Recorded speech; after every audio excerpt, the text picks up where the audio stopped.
Más cuestiones, en este caso en el terreno judicial, donde tenemos que hacer varios apuntes. Isabel Vega, buenas noches. ¿Qué tal? Buenas noches, Pablo. Y el primero es justo una información que tú has avanzado esta mañana. Resulta que el Consejo General del Poder Judicial no solo investiga al juez Peinado por su interrogatorio al ministro Bolaños, sino también por su dejadez con un presunto caso que afectaba al alcalde de Madrid, a José Luis Martínez Almeida, al que acusaban de otorgar un contrato a dedo a OK Diario con un supuesto sobreprecio. Resulta, Isa, que a Peinado se le pasó el plazo para seguir investigando y debido a esto la causa se tuvo que archivar. Sí, fue una queja de un diputado del PSOE y miembro de su ejecutiva en Madrid por dejación de deberes contra Peinado. Se refería a una causa en la que estaba investigado el gerente de la empresa pública de transportes de la capital.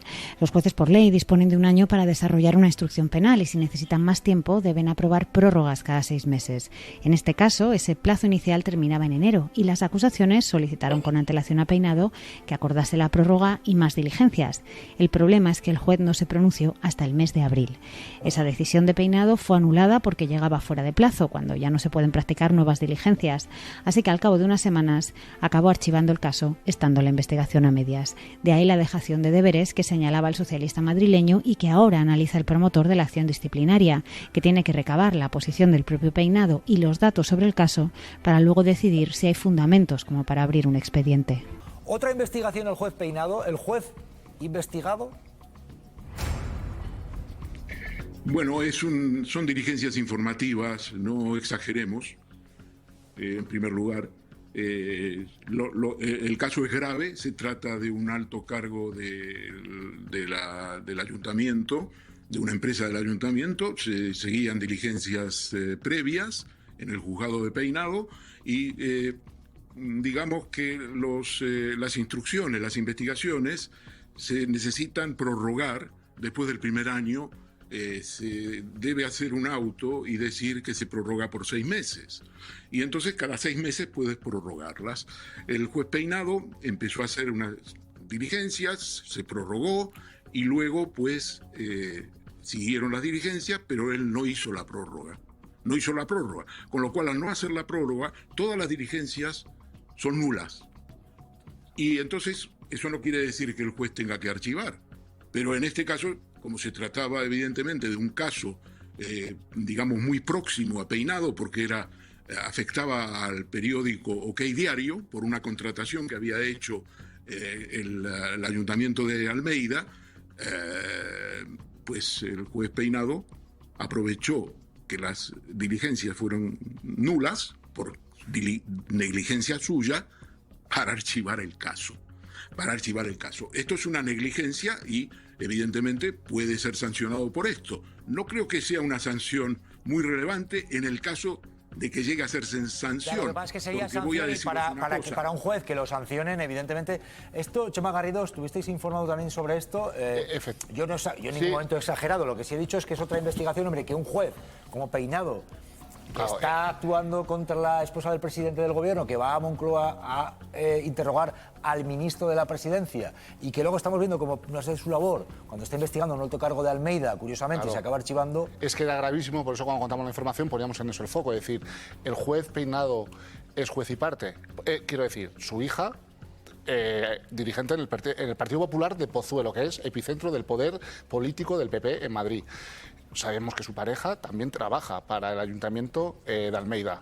Sí, pero trabaja y que tiene enormes relaciones y vínculos familiares y amistades con el Partido Popular. Y eso hay que también ponerlo sobre la mesa. Hay que ponerlo sobre la mesa. Pues voy a empezar contigo, Juanma, con el juez Peinado. Ayer conocíamos que se le está investigando, el Consejo General le investiga precisamente por el interrogatorio que ahora citábamos al ministro Bolaños. Ahora también sabemos por esta causa que en principio afectaba al alcalde de Madrid. Claro, son muchas cosas cuestionables en toda la causa del juez Peinado. La pregunta es, ¿todo esto, toda esta investigación va a tener consecuencias al final? Yo aventuro que no va a tener consecuencias. O sea, yo no creo que el Consejo General del Poder Judicial, que es una institución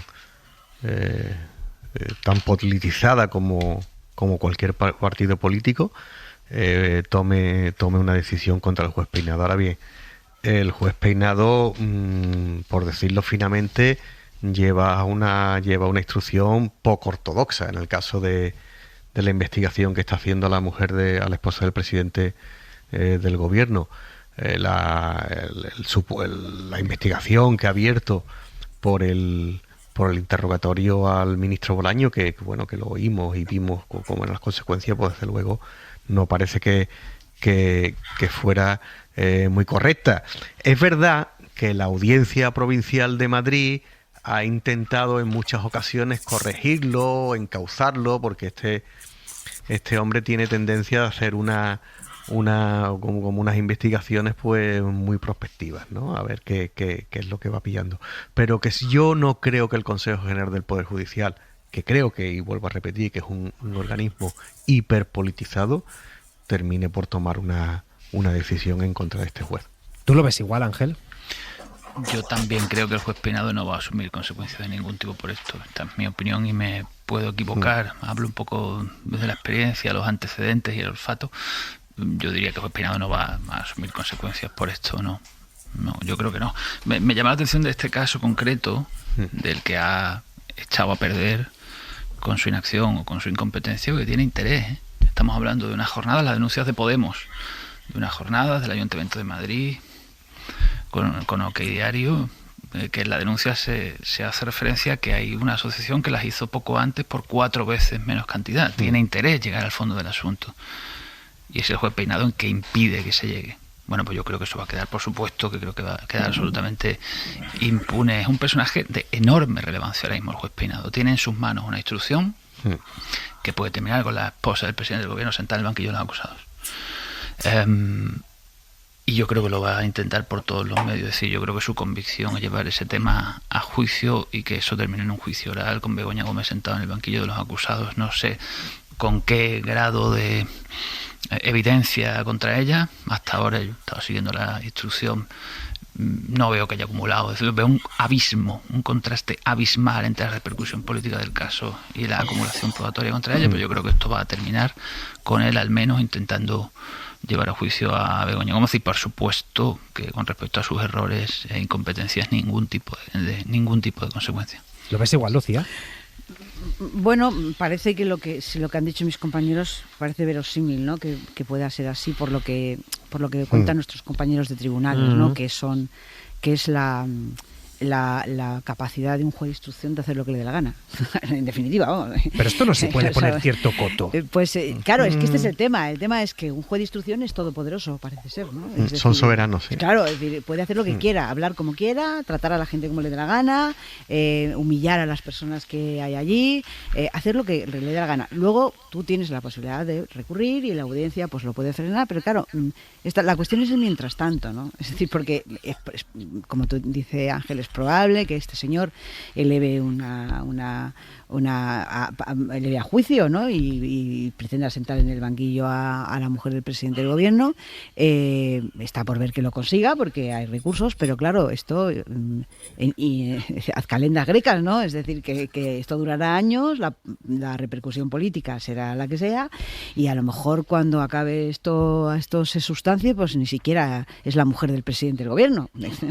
Y mientras tanto, pues habrán pasado lo que habrá pasado. Entonces, claro, mientras no se ataque el todopoderoso juez de instrucción que haga lo que le dé la gana y parece ser que el Poder Judicial, según cuentan los compañeros de tribunales, es lo que han dicho mis compañeros, que no tiene capacidad para intervenir en esas instrucciones, pues no sé, es decir, a lo mejor a mí me parecería bien que el Consejo General del Poder Judicial estableciese algunas normas. Yo no sé si es posible lo que digo.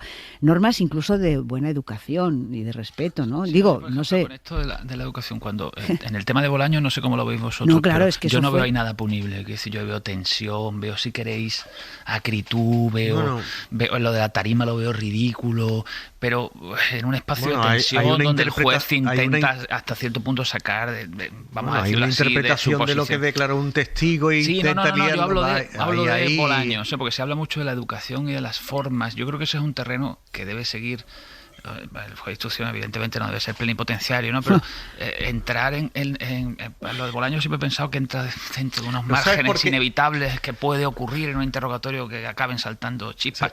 Sí. Otra cosa, Bolaños sí tiene recursos para defenderse y vaya si se defendió, pero eso le pasa cada día a gente. No, por supuesto. Idea de cómo responderle a un juez. Los jueces de instrucción en España son poderosos y son soberanos porque no hay juez de garantías, porque el juez de garantía es el mismo que el juez de instrucción. Ese es el problema. La inmensa mayoría de los jueces de instrucción pues son personas sensatas que llevan sus casos como lo tienen que llevar, pero con que haya un 1% que esté pues en la heterodoxia y diga, bueno, pues para ablandarte te mando a prisión, como lo hacen algunos, te mandan a prisión y estás 48 horas o una semana allí a ver si te ablandas, porque eso se hace en España, o te pongo una fianza que te embargan tus propiedades, pues con que haya un 1%, pues mal. ¿Y qué pasa? ¿Dónde está el juez de garantía? Pues no existe un juez de garantía. Es que hay muchos casos. Porque el juez de garantía es el mismo que el juez de instrucción. Antes de plantear un recurso contra una decisión judicial, al primer juez al que se la plantea es al juez instructor, porque es tu juez de garantía. Ya. En este caso, porque afecta a la mujer del presidente del gobierno, a su hermano, claro. Son casos muy mediáticos. Claro, exactamente. Claro. Pero ¿cuántas personas cada día y cuántas personas relevantes? Es decir, yo conozco a gente que ha estado imputada 8 o 9 años en una causa. Que es otro debate. ¿Cómo hacemos para cortar? Que ha sido absuelta. Es decir, que claro, por no hablar de este señor del Barça que estuvo en la cárcel no sé cuánto tiempo. Sí, Sandro Rosell. Claro, es que es verdad que hay cosas que si no se reparan, los ciudadanos ¿cómo van a confiar, no? Es decir, si tú estás un año en la cárcel de forma injusta y eso no se repara, pues claro, estamos al albur, como dice Juanma, ¿no?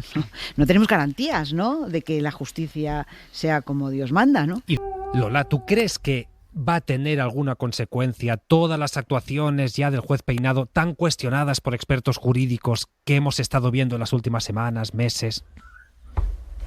Pues no lo sé. A mí aquella declaración pues me pareció un tanto peculiar, no solo por el tono, ¿no? Que parecía tratar más con un acusado que con un testigo.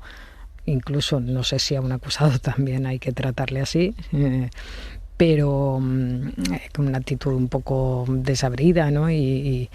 Pero sobre todo me llamó mucho la atención los prolegómenos de aquella declaración, ¿no? El juez, la declaración empezó más tarde porque el juez pidió una especie de tarima para estar por encima del ministro a la hora de interrogarle en las dependencias de la Moncloa, ¿no? Como si aquello se fuera a retransmitir en directo por televisión o algo así, ¿no? Incluso aún así no entiendo por qué tiene que estar situado como más en un plano por encima y no enfrente. Bueno, en fin, una serie de cosas muy, muy extrañas. La instrucción de este caso pues también ha tenido sus particularidades, entre ellas pues que la audiencia haya tenido que delimitar, digamos, las investigaciones del juez, porque y que en algún caso él pues haya desoído esas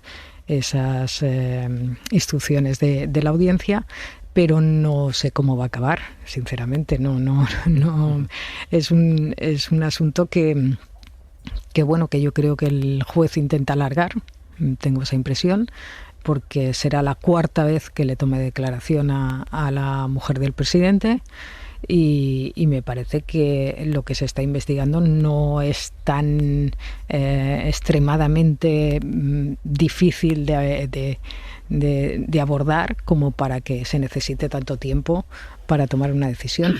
Pero todo esto son apreciaciones que, en fin, que son mis apreciaciones, pero que no tienen ningún valor porque ni soy jurista ni mucho menos estoy en la piel del Consejo del Poder Judicial, que es quien tiene que tomar una decisión sobre su actuación. Borja, ¿tus cartas qué dicen? Pues mira, hablabais de serial, ¿no? En la introducción del tema. Pues por hacer un resumen muy rápido, porque hay gente que yo creo que ya no conecta a Bolaños con la causa de Begoña Gómez y no sabe de dónde viene todo esto. El serial comienza el 8 de abril de 2024 con una querella basada en recortes de prensa de Manos Limpias. En esa querella se mezclan cosas como la subvención de una tal Begoña Gómez cobrada por... Bueno, resulta que esa señora era cántabra. ¿Vale? Era otra Begoña Gómez. Era otra Begoña Gómez porque en ese caso las cartas de Peinado jugaron en su contra, porque en España hay aproximadamente unas 72.000 personas, de acuerdo con el INE, que responden al nombre de Begoña o María Begoña Gómez. Así que, bueno, pues esa parte de la querella, por razones fáciles de entender para todos, quedó en vía muerta. Luego también esta causa era una causa por tráfico de influencias y corrupción en los negocios por el rescate de Globalia. Ahí primero un informe de la UCO y luego otro del Tribunal de Cuentas vinieron a decir básicamente que no hay indicios que conecten a Begoña Gómez con Europa o Globalia, más allá de que coincidieron en 2 actos, o sea, en 2 eventos, en 2 chinchines donde quizá tomaron algún bitter cash juntos. Y luego ha sido también, este es el tercer episodio del serial, un caso de apropiación indebida e intrusismo laboral. Lo del intrusismo laboral creo que no merece ni comentario. Y sobre la apropiación indebida, decir que el software era libre, es decir, que no hay dinero de por medio, ¿no? Podríamos pensar, de nuevo, ¿no? Igual que decíamos sobre el caso de que el debate público esté centrado solo en la extinción y no en la prevención, que todo esto es un error. Es decir, pues que el juez Peinado en su instrucción ha ido cometiendo una serie de errores materiales o de apreciación o incluso jurídicos, pero que no hay mala fe. Pero es que esto es muy difícil de creer. Es que este es un caso claro de lo que en la doctrina jurídica, ¿no?, se llama investigación prospectiva, entendida como aquella que no está basada en indicios de hechos directivos, sino que se trata de una especie, y aquí voy a emplear la expresión que utiliza la jurisprudencia, de expedición de pesca judicial para ver si investigando a una persona se encuentra al final del camino algún hecho delictivo. Lo que pasa es que no esto partiendo. No es legal. Claro, esta investigación prospectiva no está permitida por la ley. Exacto, ni por la ley ni por la jurisprudencia del Constitucional y del Supremo, porque resulta que choca con principios constitucionales tan obvios como la intimidad o la presunción de inocencia, ¿vale?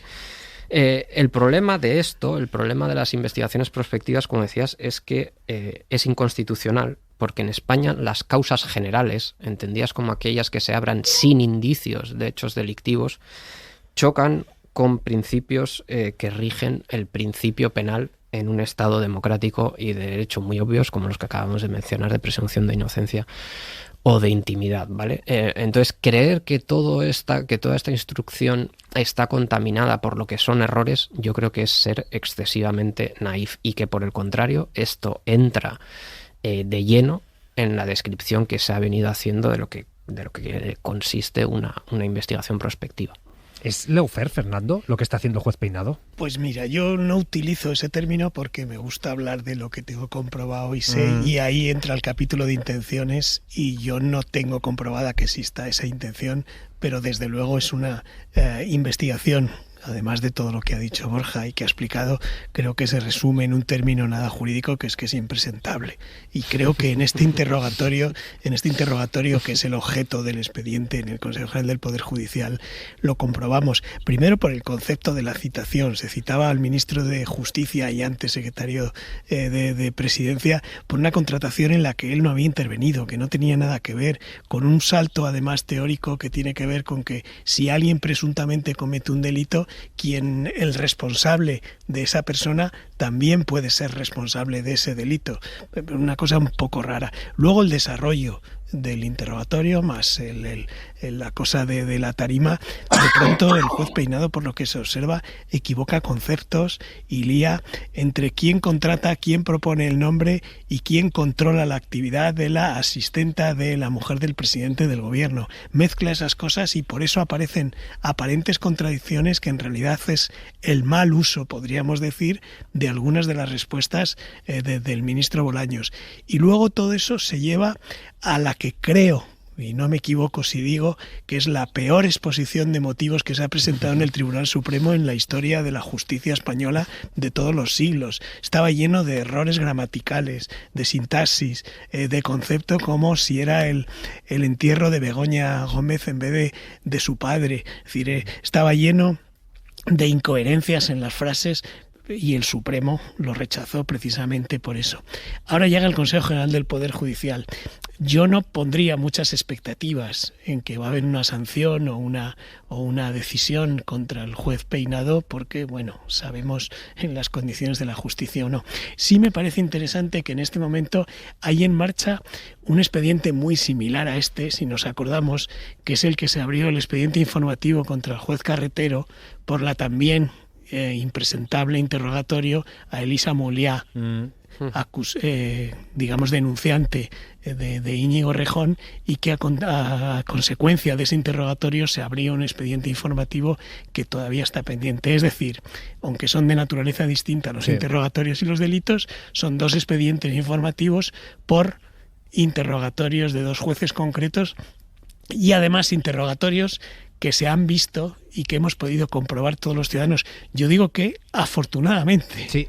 Afortunadamente, porque a veces se cuestiona si este tipo de cosas tienen que ser secretos, si hacen daño incluso al interrogado y a su presunción de inocencia, pero afortunadamente lo hemos visto para comprobar efectivamente qué tipo de investigación y de instrucción hace el juez Peinado, que yo lo adivinábamos por toda esta trayectoria que ha explicado Borja perfectamente, y más detalles aún que podríamos estar toda la noche, ya lo adivinábamos, pero que comprobamos en directo la manera en la que trataba a la persona que tenía delante y que estaba interrogando. Y claro, lo que te lleva a pensar es, si esto lo hace un ministro en unas circunstancias concretas, ¿qué no hará con cualquier otro ciudadano que interrogue? Bueno, igual a lo mejor en ese caso le trata mejor que siendo ministro. Pero yo creo que el Consejo debería tomarse en serio esto, porque me parece que el tema va pasando, este sumario creo que va pasando ya de castaño oscuro. Kaiser, otra, y te pido concisión, por favor, que vamos a contrarreloj y nos esperan incluso militares de la UME, pero han abierto diligencias a la jueza de La Dana por quejas de miembros del gobierno de Mazón. ¿Ernesto? Vamos a ver, déjame 2 segundos decir una cosa. Son diligencias informativas, no vayamos más allá de la realidad del Consejo General del Poder Judicial. No es un expediente disciplinario todavía. Tratemos de informar bien. ¿Pero quién ha hablado de expediente disciplinario? Salomé Prada. Es increíble. Pero Ernesto, acabo de decir textualmente, abren diligencias a la jueza de La Dana, es lo que acabo de decir. Bueno, no, me estoy refiriendo al Peinado. Vale, ya Peinado, por eso dije que quería aclarar. Aclarado queda. Antes de entrar en la... Aclarado queda. Y el titular que te decía, abren diligencias a la jueza de La Dana por las quejas de miembros del gobierno de Mazón. Un titular sobre esto, por favor. ¿Qué ha pasado? También son diligencias informativas. Salomé Pradas, que fue destituida por Mazón en emergencias en el gobierno de la Comunidad Valenciana, pues ha presentado una denuncia en el Consejo General del Poder Judicial, en la Comisión Disciplinaria, que no tiene, en mi opinión, ningún recorrido, y te lo explico claramente, porque ella lo que dice, según visto el escrito del abogado, dice que, claro, que la jueza ha tomado decisiones que son afirmaciones categóricas sin base probatoria suficiente. Esto es un tema jurisdiccional, quiere decir que esto se produce en la instrucción de la causa de La Dana. Por lo tanto, el Consejo General del Poder Judicial no puede entrar a interferir en decisiones judiciales. Y para que sepas, Manos Limpias ya presentó una denuncia en el Tribunal Superior de Justicia de Valencia contra la jueza que investiga La Dana, y fue desechada, fue desestimada. Por lo tanto, hay una campaña. Ahora, hay un aspecto que sí quiero destacar. No, quería señalar simplemente que Salomé Pradas ha sido muchos años una persona muy importante en el Partido Popular, no solo de la Comunidad Valenciana, ha sido senadora, ha sido también, aparte de consejera de Medio Ambiente, ha sido portavoz en la Comisión Constitucional, un cuadro muy importante del PP. Entonces, el hecho de que Salomé Pradas ha hecho esta denuncia ante el Consejo General del Poder Judicial, que ya digo yo que no va a tener ningún recorrido, es un elemento que me dicen que tiene que ver con, digamos, un reenganche con el PP, porque está haciendo un gran favor al PP. Todo lo que sea desgastar a la jueza de La Dana es desgastar a la jueza que va a pedir en su momento una exposición razonada al Tribunal Superior de Justicia de Valencia para que sienten en el banquillo a Carlos Mazón, y por lo tanto deteriorar la imagen de la jueza de la Dana es en este momento una prioridad del Partido Popular.